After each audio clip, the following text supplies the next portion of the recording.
Ako si Mrs. Nimia Fariolan from Palumok, Titay, Zamboanga, Sibugay. 39 years nga nagbasa.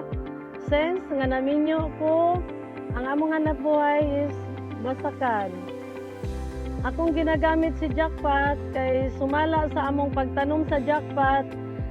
Dagko siya gabot, taas siyang yield. Og ang iyang bugas, dali mahalin. Og sa presyo, taas pod ang presyo compare sa ubang mga variety. So, sa jackpot, mailan kain ako si jackpot. Og akong giawag sa ka-farmers nako nga sila mo tanong pod og jackpot. Og karon ilan ang gisunod og unsa akong gitanom tungod kay halinon ang jackpot. Ang pag-alaga sa jackpot, dili siya permanente na itubig. Patubigan siya 3 days na itubig. Mabaw-mabaw ra po, dili pod pabaha. 2 days walay tubig. Kay kung permanente siya na itubig, dili siya musaha. Mas nindot, alternate ang tubig para dagko og saha ang jackpot. Ang jackpot 102 nga rice, nakatabang jud sa ako, nakatabang pod sa amoa kay among ginabugas.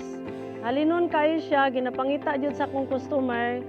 Unya, compare sa inbreed, taas-taas pod siya presyo. Pangitaon kayo sa akong customer, bisag mahal-mahal siya tungod kay lami kaayo kaunon. Then, nakatabang pod sa amoa kay nagtaas man iyang presyo compare sa inbreed. So, nakakita pod mig taas-taas kong income. Ug nakatabang pod sa amoang pamilya. Basta sa jackpot, panalo ang lahat!